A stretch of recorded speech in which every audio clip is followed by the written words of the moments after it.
Oremos. Senhor nosso Deus, nosso Pai, mais uma vez nós estamos nos reunindo nesta forma, através do YouTube, gravando esse estudo da lição da Escola Dominical, para servir como apoio aos nossos queridos irmãos em suas casas, abrirem as suas Bíblias e tirarem proveito para as suas vidas espirituais. Por isso, Senhor, nós rogamos a direção do Senhor, tanto por mim quanto pelos nossos queridos irmãos. Nós oramos em nome de Jesus. Amém. E assim, meus prezados irmãos, iniciamos mais uma lição da Escola Dominical. Nosso desejo é sempre aquele de fazer com que a palavra do Senhor seja recebida com graça, com alegria, porque os dias que vivemos cada vez mais nos assustam, mas com o Senhor no nosso coração, no nosso viver, as coisas se tornam mais fáceis. A todos uma boa lição. O título da lição é esse que está aí na tela, Os Dois Construtores. Nossa base para o estudo desse tema é Mateus capítulo 7, versículos 24 a 29. Vamos ler juntos o textuário? Se o Senhor não edificar a casa, em vão trabalham os que a edificam. Se o Senhor não guardar a cidade, em vão vigia a sentinela. Salmos 127, versículo 1. Os textos que nós utilizamos durante a semana para as leituras diárias foram esses que estão aqui no quadro. Eu separei esses que estão na coluna em vermelho. Daqui a pouquinho nós vamos comentar os versículos que separamos, mas antes eu gostaria de fazer uma pergunta. Eu sei que eu não vou ouvir a resposta, mas eu vou fazer esta pergunta. Qual foi o título da lição que estudamos no domingo passado? Vocês se lembram? Eu espero que tenham lembranças, né? Estudamos sobre as duas ressurreições. Vocês entenderam esse assunto? Sobre as duas ressurreições que estão por acontecer? Ótimo. Se houver alguma dúvida, como eu já tenho falado, não deixem de nos procurar para ajudar no que estiver ao nosso alcance. É um assunto bíblico, não tem mistério, porém nós temos que estudar, comparar textos com textos, a época, a quem está sendo dito aquelas palavras, enfim, na direção do Senhor entender o que está por acontecer. E olha, não deve demorar muito. Talvez seja ainda hoje mesmo, quem sabe, só o Senhor, né? Mas nós temos que estar preparados para, primeiro, a igreja. Segundo, os que não forem com a igreja, tem que estar preparado para esses eventos que hão de acontecer. Na segunda-feira, nós separamos Gênesis capítulo 6, versículo 17. Porque estou para derramar águas em dilúvio sobre a terra, para consumir toda a carne em que há fôlego de vida debaixo dos céus. Tudo o que há na terra perecerá. Palavras do nosso Senhor Deus a Noé, dando a ele as coordenadas de como seria a situação pós-dilúvio. Tudo o que há na terra perecerá. Esta é uma informação importante porque mostra que o que há na terra não vai para o céu. O que há na terra, aqui fica na terra. Portanto, o que Deus anunciou é o que Ele está realizando, é o que Ele vai fazer. No céu não entra as coisas da terra contaminadas pelo pecado.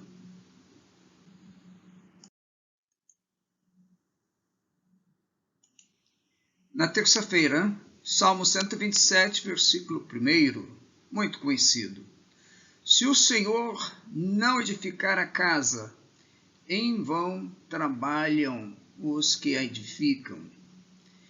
Se o Senhor não guardar a cidade, em vão vigia a sentinela.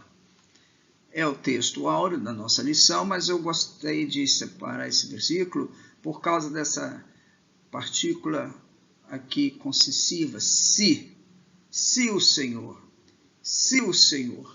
Então, tudo depende do Senhor. A Ele está entregue todo o nosso destino, toda a nossa vida. Se Ele permitir, faremos. Se Ele não permitir, não faremos.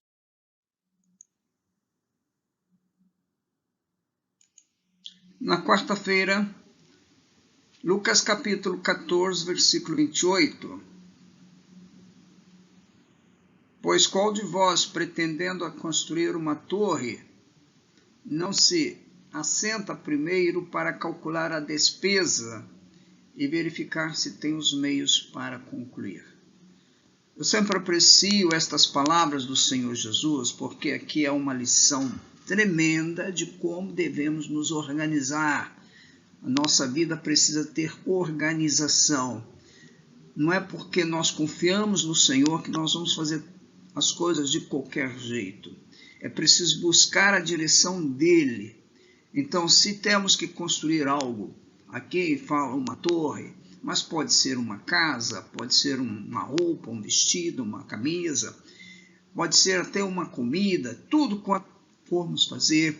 Primeiro nós precisamos sentar, calcular para saber se teremos meios para concluir.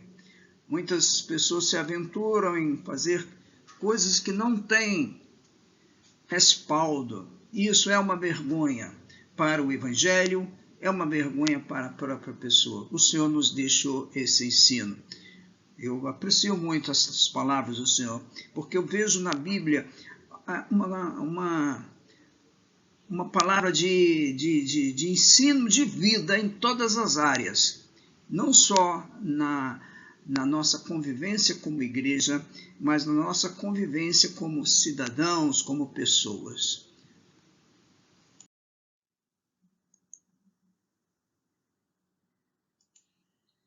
Na quinta-feira, Mateus 25, 29, o Senhor Jesus diz: porque a todo o que tem se lhe dará, e terá em abundância, mas ao que não tem, até o que tem lhe será tirado. O nosso Senhor aqui, ele fala, se referindo no versículo 15, àqueles que receberam capacidade para administrar os talentos. Versículo 15, a um deu 5 talentos, a outro 2 e a outro 1. A cada um segundo a sua própria capacidade, e então partiu. O que a gente observa com clareza é que o Senhor, ele observa o nosso tino, a nossa vivacidade ou a nossa capacidade para fazer realizações. E isso, de acordo com essa capacidade, ele nos dá as condições. Eu creio que todos nós temos uma capacidade, talvez uns para uma área, outros para outras áreas. Enfim, todos nós temos um tipo de capacidade que precisamos tirar proveito para o nosso benefício, mas em especial para o benefício da obra do Senhor, para o benefício do nosso testemunho. Portanto, eu separei esse texto de Mateus 25, 29.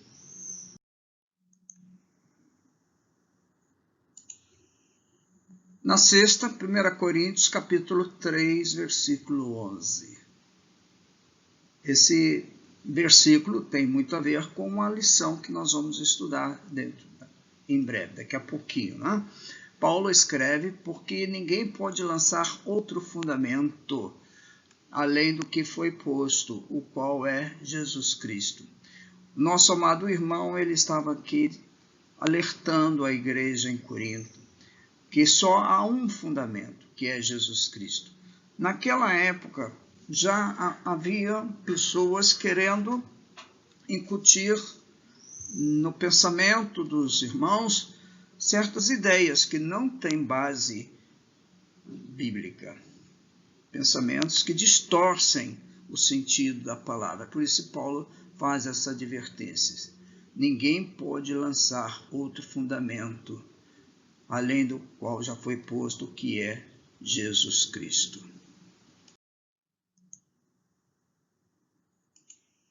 Sábado, João, capítulo 14, versículo 2. Na casa de meu pai há muitas moradas. Se assim não fora, eu vou-lo teria dito, pois vou preparar-vos lugar. Meus queridos irmãos, como é precioso saber que o nosso Senhor foi preparar lugar, não em qualquer lugar, mas na casa do Pai. E é exatamente para esse lugar que um dia Ele virá nos buscar para estarmos juntos com Ele na casa do Pai. Eu sei que para muitos pode parecer um absurdo essa ideia de céu, essa ideia de morada com Jesus, mas é exatamente isto que Ele veio nos trazer, essa mensagem. Porque é lá que vão os redimidos, os salvos, como nós vimos na lição de domingo passado. Quem não for morar com Ele no céu, vai morar com Satanás no inferno. O que é melhor? Morar com Jesus ou morar com o inimigo das nossas almas? Portanto, é claro que para nós a resposta é morar com Jesus. E esta é uma morada que está, eu diria, preparada já, porque quando ele falou, vou preparar-vos, ele estava ainda falando da sua ascensão, da sua ida para o céu. Mas ele já está no céu, ele já faz parte do corpo celestial, ele voltou para a sua glória. Então nos resta agora aguardar, não é, meus irmãos? Bem, agora vamos para a lição propriamente dita, né, como está na revista. O texto nós já citamos no início, Mateus capítulo 7, versículos 24 a 29. Sempre faço essa advertência, ou esse pedido, não é nenhuma advertência, vamos assim dizer, é um pedido. Mantenha a sua Bíblia aberta nestes textos. No caso aqui, Mateus 24, 7, 24 e 29. Durante o estudo, porque nós vamos citar alguns versículos baseados aqui nesse texto, né? E é bom conferir por vários motivos. Ajuda-nos a compreender, a memorizar o endereço onde estão escritos os textos citados, mas também serve para nos dar base. Se uma hora precisarmos de falar com algum amigo, nós sabemos onde está escrito, tá certo? Então, que o Senhor nos abençoe no estudo desta preciosa lição.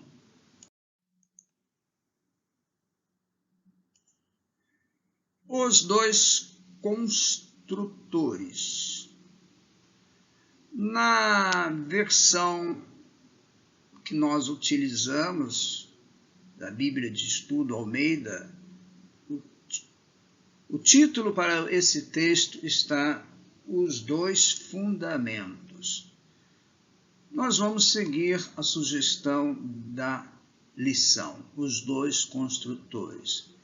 Mas não tem problema nenhum se pensarmos também na questão dos dois fundamentos. Dividimos em 5 itens para facilitar a nossa dissertação e compreensão dos meus queridos irmãos. O primeiro, palavras do Senhor Jesus aos que o ouvem, versículo 24. E também o versículo 26, aqui ficou faltando, né? Segundo, o Senhor Jesus classifica seus ouvintes em dois grupos, 24 e 26. Terceiro, o Senhor ilustra sua pregação, dissertando sobre dois tipos de construtores. Também nós vamos ver, isso está bem narrado nesses dois versículos, 24 e 26. Quarto, ambos os construtores edificaram, olha só, a sua casa. Aqui é uma informação importante. Eles não edificaram a casa dos outros, e sim a sua própria casa.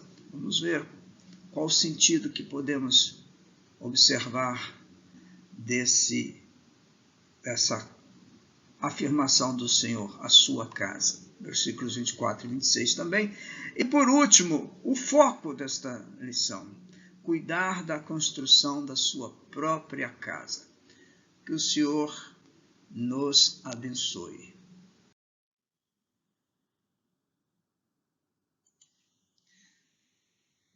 Nesse primeiro item, nós podemos então pensar que estamos chegando ao final do Sermão do Monte. O Senhor Jesus, quando ele aqui se dirige às pessoas que estavam ouvindo as suas palavras, quem são essas pessoas? É aquelas que estavam lá no capítulo 5. Vocês voltem aí às páginas das suas Bíblias e vejam lá no capítulo 5. Vendo Jesus as multidões, subiu ao monte e, como se assentasse, aproximaram-se os seus discípulos e ele passou a ensiná-los, dizendo. Então, o que nós estamos vendo aqui nesses versículos 24 e 26, os que ouvem as suas palavras são exatamente essas pessoas que estavam ali ao alcance da voz do Senhor. Eles ouviram muitas coisas boas, muitas lições práticas, lições de vida. Vocês observem aí logo no começo do capítulo 5, ele citando as bem-aventuranças, essas 9 bem-aventuranças que nós já temos estudado em outras ocasiões e vale a pena estudar, vale a pena refletir como somos felizes e às vezes não sabemos. Porque cada vez que ele falou bem-aventurado, ele está falando muito felizes. Então, irmãos, vamos nos acordar, nós temos recebido do Senhor uma palavra de sermos felizes, sermos bem-aventurados.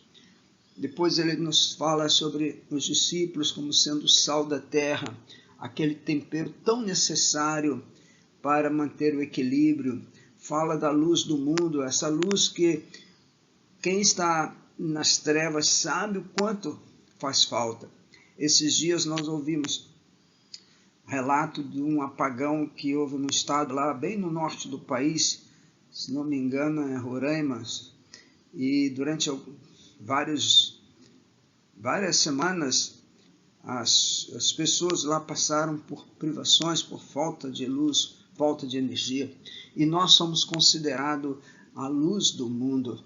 E assim o Senhor foi dissertando esses capítulos 5, 6, e agora nós chegamos no finalzinho do capítulo 7, quando o Senhor, no versículo 28, diz: Jesus acabou de proferir estas palavras e estavam as multidões maravilhadas da sua palavra, ou da sua doutrina, né? Versículo 29, porque ele as ensinava como quem tem autoridade e não como os escribas. Meus prezados irmãos, ouvir a palavra do Senhor é uma virtude. Às vezes as pessoas escutam, mas não ouvem. Como pode ser isso? É aquilo que a gente costuma dizer, entra num ouvido e sai no outro. É preciso que as pessoas ouçam a palavra no sentido de colocá-las em prática. Daí a ênfase que o Senhor nos deixa aqui. todo aquele, pois, que ouve estas minhas palavras, versículo 24, e versículo 26 novamente, e todo aquele que ouve estas minhas palavras. Vamos dar ouvidos à palavra do Senhor. Portanto, esse é o primeiro item que nós podemos observar no estudo de hoje. Vamos dar ouvido às palavras do Senhor.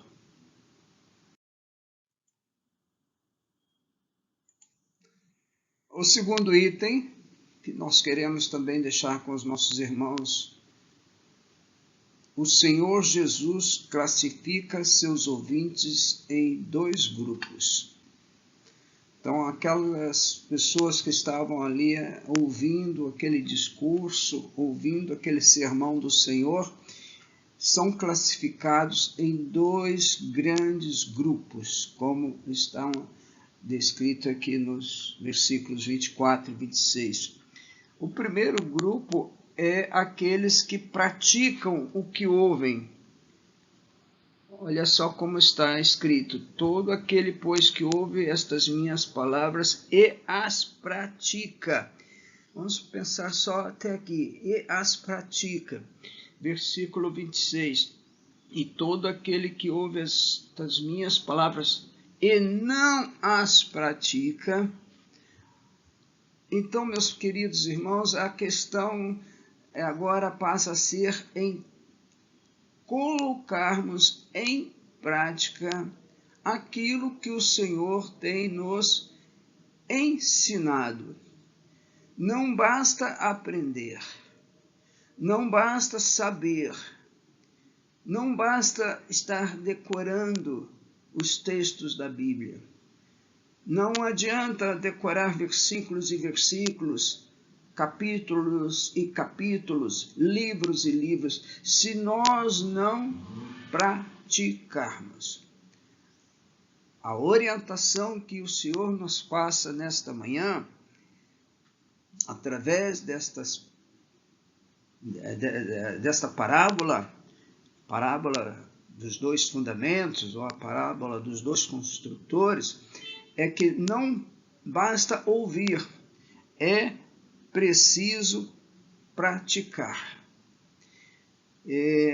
Esses dias, estou lembrando que a nossa irmã Magna nos contou uma experiência que ela viveu há um tempo com uma missionária já idosa, conhecida, se não me falha a memória, como Irmã Glória. Essa irmã, ela conversando com a nossa irmã Magna, observando que ela estava assim um pouco com dificuldades. Se estiver enganado, que a irmã Magna me desculpe, mas eu entendi que esta irmã olhou para a nossa irmã Magna e perguntou: que tipo de crente você é? E você é um crente pá ou um crente enxada? A irmã Magna disse: mas o que quer dizer crente pá e crente enxada? E ela então explicou: o crente pá é aquele que recebe a palavra, recebe as instruções da Bíblia. Eu aqui estou talvez aumentando um pouquinho o comentário, e logo passa adiante, e logo passa para outros. Não fica com aquela palavra para si. O crente enxada é aquele que recebe a palavra e puxa a palavra para si. Aquele que mantém a palavra consigo. Esse é o crente enxada, esse é o crente que se fortalece. E faz muito sentido, meus irmãos. Olha, uma observação assim de alguém que está acostumado a lidar com essas ferramentas de roça, enxada e pá, sabe que é exatamente isso. Quando nós puxamos a terra, por exemplo, para o tronco de uma árvore que está meio fraquinha, adubamos ali aquele tronco, aquelas raízes, daí um tempo você vai lá e observa que aquela árvore está mais rejuvenescida, está mais verdejante, Mas, pelo contrário, se você pegar a pá e tirar toda a terra que está em volta daquela árvore, ela vai enfraquecer, as folhas vão amarelar, vão começar a cair. A pergunta que me faz é essa na minha mente. Que tipo de crente eu estou sendo? Eu estou sendo um crente inchada, que puxo a palavra e retenho a palavra comigo, ou estou sendo um crente pá, que busco a palavra, mas só para os outros, não fica comigo? Que o Senhor nos ajude, meus irmãos, a refletir sobre esses dois grupos de ouvintes que o Senhor cita aqui nesses versículos: os que praticam e os que não praticam.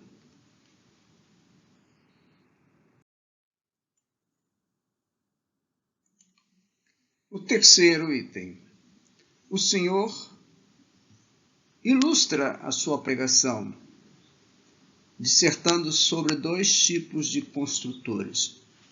Também no versículos 24 e 26, nós observamos que o Senhor aplica aqui a figura de um homem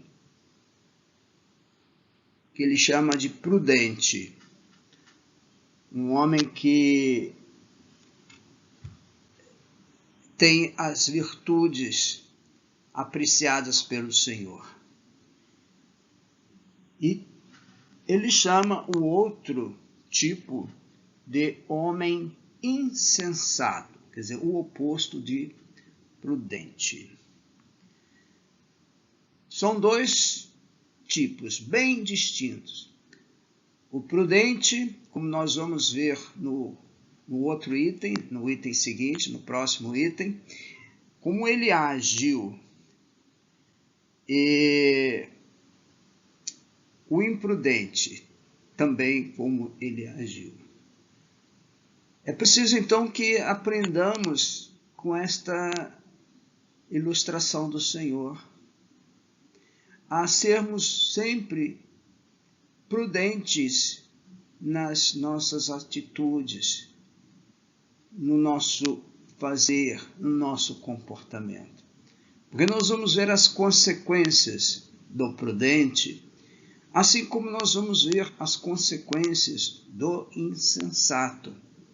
Mas é preciso entender que existem esses dois tipos de pessoas que ouvem a palavra e agora estão agindo de uma maneira errada, contrária ao ensinamento do nosso Senhor. Ele cita aqui o nosso Senhor essa atividade que talvez é uma das mais antigas, porque supre uma necessidade básica do ser humano, que é um abrigo, que é uma casa. E ele cita então que entre esses dois tipos de construtores, há aquele que, agindo com prudência, construiu sobre a rocha. E aquele que agiu por insensatez, construiu sobre a areia. Duas bases bem diferentes uma das outras.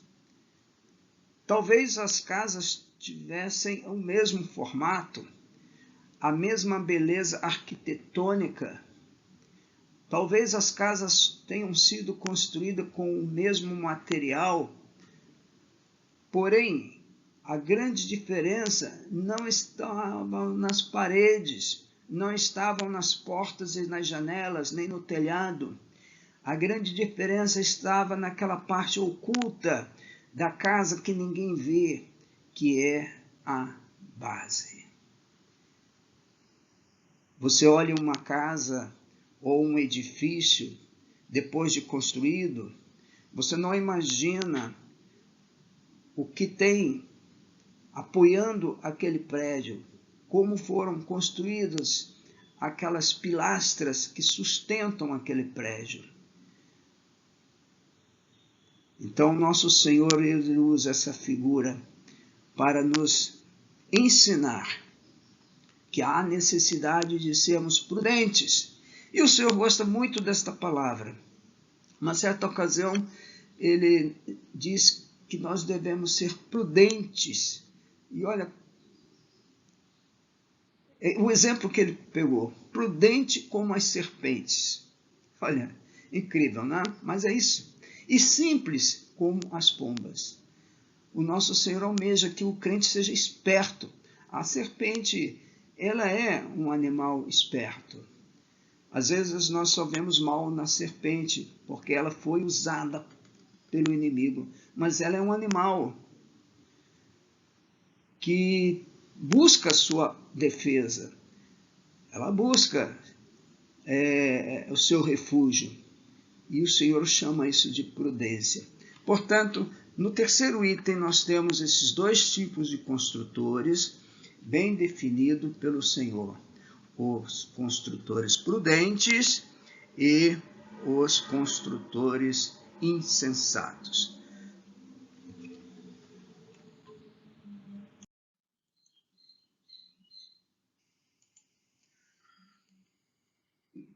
Nesse quarto item, nós então podemos voltar a pensar mais um pouquinho sobre esses dois construtores, mas uma palavra, uma expressão que me chamou muita atenção é esse pronome, a sua casa. Lucas não fala a sua casa, fala a casa, mas eu apreciei quando Mateus fala da sua casa, como está escrito lá nesses dois versículos que eu citei, né? O prudente construiu a sua casa sobre a rocha e o insensato construiu a sua casa sobre a areia. Nós já fizemos esse comentário, mas é importante lembrar mais uma vez de que nós estamos aqui pensando, e o Senhor está nos ensinando, é algo que está sendo construído para o nosso próprio uso. Se nós não cuidarmos da nossa casa, como nós iremos cuidar da casa dos outros, né? Se um construtor não é zeloso na construção da sua própria casa, como esperar que ele seja zeloso na construção da casa de outras pessoas? É muito importante isso. Eu vejo que o Senhor ele não desperdiçava nenhuma das suas palavras. Ele traz para a pessoa esse pensar, ele está construindo a sua casa. E nós, meus irmãos, podemos tirar a palavra casa e pensar que nós também estamos edificando algo que, em vez de casa, quem sabe é a nossa família, quem sabe é o trabalho na igreja do Senhor. São construções que precisam ser realizadas, construções das quais nós temos parte. Que o Senhor nos dê essa inteligência de sermos prudentes nessa construção da nossa casa, da nossa profissão, do nosso casamento, dos nossos relacionamentos. É muito importante a gente ter essa noção que prudência exige uma atitude proativa. Isso significa dizer que o prudente não é que ele vai viver ansioso com o amanhã, mas ele vai procurar estudar o comportamento da natureza e adequar a construção, no caso da casa, àqueles momentos em que a natureza muda o seu curso. Isso é prudência. Alguém que esteja construindo, por exemplo, no verão, onde chove muito, ele tem que pensar, não só no verão, mas ele tem que pensar também na época que vier o frio. Então ele tem que construir uma casa que seja adequada também a abrigar o morador no tempo do frio. Porque é notório que a natureza tem pelo menos essas 4 estações, que elas têm um ciclo. Tem o tempo do verão, o tempo do outono, o tempo do inverno, o tempo da primavera. Eu estou citando isso como um exemplo de alguém que trabalha com esse pensamento, não de angústia, não de preocupação, mas de visão de algo que pode acontecer. Achar que não vai acontecer é desconhecer o ciclo da natureza que Deus tem estabelecido. Por isso que aquele homem prudente construiu sobre a rocha, porque ele já antevia que em períodos de fortes chuvas, de ventos violentos, aquela casa estaria segura. Ao contrário, aquele que construiu a casa sobre a areia, talvez não pensou na época em que o clima mudaria e viria grandes chuvas, grandes ventos, e a casa foi construída de maneira que facilitou a sua, como diz assim, a sua queda, né? Desabou a casa, ficou em grande ruína. Então, a lição que eu quero deixar para os irmãos, para mim também, é claro, nós temos que ter uma atitude proativa.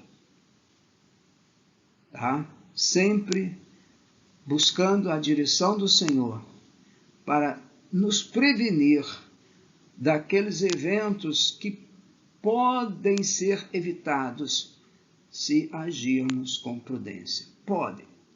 Não vou dizer que não. Alguém que constrói, por exemplo, uma casa num terreno, num lugar alto, que está sujeito a desmoronar, é um risco muito grande, porque vem a época das grandes chuvas, a terra umedece e é muito provável que aquela terra sofra um deslizamento. Quantas pessoas têm morrido soterradas por construírem suas casas em terrenos inadequados, né? É claro que quando ele construiu não estava chovendo, não tinha essa ideia de que haveria uma sobrecarga de umidade ali naquele solo que provocaria o desmoronamento. Tem também aquele que constrói casas à beiras de rios, porque os rios estão sempre baixos, né? Ele esquece que aquele rio ele tem uma margem de segurança, porque quando vem as grandes chuvas, ele precisa de alcançar as suas bordas. Mas o que acontece? As pessoas construindo ali na beira do rio, a água sobe e vai embora casa, vai embora prédio, vai embora tudo. Falta prudência. Eu aprecio muito essas palavras do Senhor, meus irmãos, porque ela nos diz como devemos viver, como devemos agir. Que o Senhor nos abençoe, meus irmãos, com esses ensinos. Nós precisamos muito de aprender com o nosso amado Senhor. Então, voltando, eu quero mais uma vez, então, deixar bem, assim, bem explícito essa necessidade de nos ocuparmos em construir a nossa casa. E aí casa, volto a dizer, a gente pode substituir por qualquer necessidade que tivermos. Pode ser trabalho, família, casamento, amizades, tudo isso nós podemos pensar como construir. E como eu já disse, em nosso viver precisamos ter uma atitude proativa. Isto significa pensar no futuro, não com ansiedade, mas com prudência. Não vamos confundir prudência com ansiedade. Muitas pessoas que acham que por ser prudente você está sendo ansioso. Não, não é isso. Olhar mais adiante sob a direção do Senhor nos permite conquistar e realizar nossos sonhos. Isso vale em todas as áreas da nossa vida. Isso vale tanto sobre o aspecto material quanto o espiritual.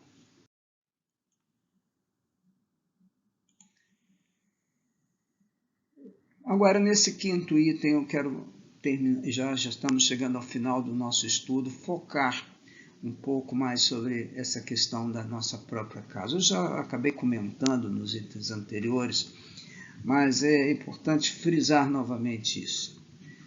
O que o nosso Senhor está nos ensinando aqui é que entre aqueles dois construtores, o prudente e o insensato, algo comum na vida deles foi que eles precisaram construir a sua própria casa. Nós também, volto a dizer, temos a nossa casa para ser construída. E a questão é essa: como nós estamos construindo a nossa casa? Com base em que fundamento? Cada um pensa e responde para si mesmo. O apóstolo Paulo, escrevendo a Timóteo, 1 Timóteo capítulo 5, versículo 8, ele diz: ora, se alguém não tem cuidado dos seus, e especialmente dos da própria casa, tem negado a fé e é pior do que o descrente. É pior do que o descrente. Vale pensar nisso, meus irmãos. Nós precisamos ter cuidado dos nossos. Nós precisamos ter cuidado da nossa própria casa. E volto a dizer, podemos substituir a palavra casa por qualquer outra necessidade que temos, porque isso é bíblico. Se nós não formos prudentes no cuidado da nossa própria casa, como nós vamos cuidar da casa dos outros? Se na igreja eu não sou cuidadoso comigo, não zelo pelo meu testemunho, como eu posso ensinar outros a serem cuidadosos com o seu testemunho? Nós pregamos muito mais pelo testemunho do que pelas palavras. Com certeza, os irmãos mais jovens hão de lembrar de nós não pelo que nós falamos, mas sim pelo que nós vivemos. E será que nós temos vivido? Será que eu tenho vivido de uma maneira prudente? Ou será que eu tenho vivido de uma maneira insensata? Essa pergunta faço para mim, mas você também pode fazer essa pergunta para você também. De que maneira você tem vivido para o Senhor? Tem vivido de uma maneira que deixe um rastro, melhor dizendo, que deixe um exemplo para essa geração que está chegando, cheia de tormentos. Nunca se ouve uma história tão triste de pandemia como essa que nós temos vivido nesse ano de 2020. Já houveram outras pandemias, é verdade, mas tudo leva a pensar que esta tem uma diferença em relação às outras. Essa está matando lentamente. Quando nós pensamos que já acabou, que já amenizou, volta à tona novamente. Esses últimos dias nós temos perdido várias pessoas conhecidas. Então, meus amados irmãos, vamos cuidar, especialmente dos nossos, especialmente da nossa própria casa.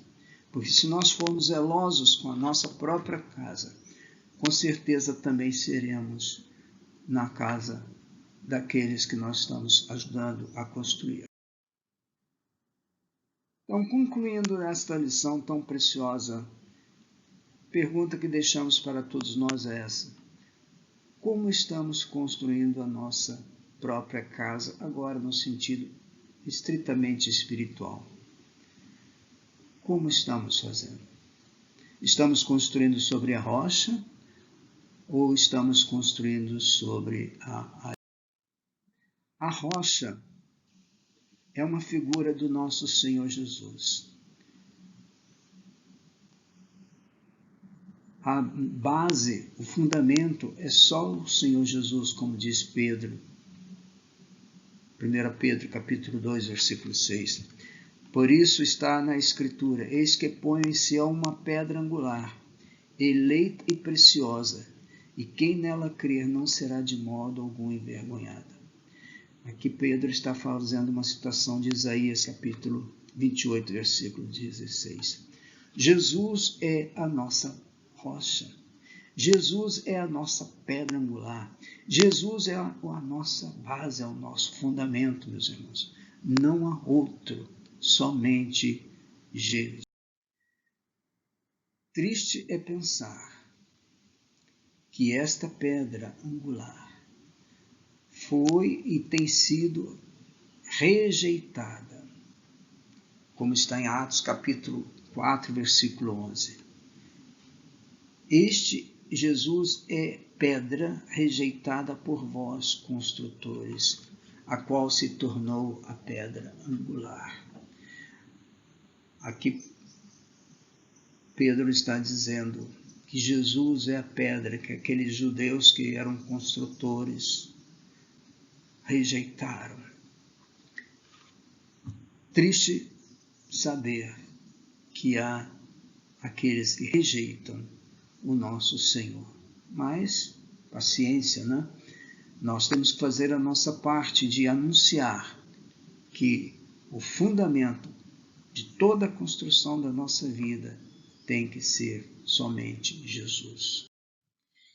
E assim, meus queridos irmãos, nós estamos concluindo o estudo desta lição e, se o Senhor nos permitir, a última lição do mês, a lição número 13, para domingo, dia 27, será o leproso curado. Nós vamos, se o Senhor nos permitir, estar estudando esta lição. Em outros anos, normalmente os irmãos que fazem as lições, eles dedicam as lições próximo ao dia 25 de dezembro, alusivas ao nascimento do Senhor. Esse ano, os irmãos preferiram não focar essa questão, mas eu quero já desejar aos irmãos que, apesar de todas as circunstâncias, que todos tenham um Natal abençoado. É claro que nós não podemos afirmar, com base na palavra, de que Jesus nasceu no dia 25 de dezembro, ou no dia 30, ou no dia 40, não importa. Mas o fato é que ele nasceu e, com base nessa certeza, nós celebramos o seu nascimento.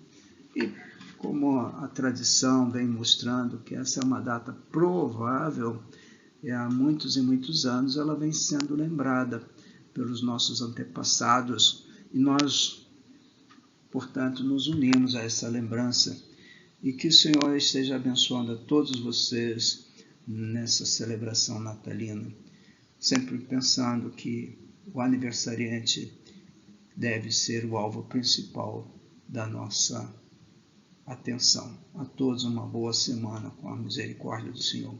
Oremos mais uma vez. Senhor, agradecemos por esse estudo da palavra e pedimos, Senhor, que esta palavra sobre esses dois construtores possam nos despertar para a necessidade de pormos em prática o que o Senhor tem nos ensinado e escolhermos um fundamento que resista às intempéries, às tempestades da vida. Oramos, Senhor nosso Deus, em nome de Jesus. Amém.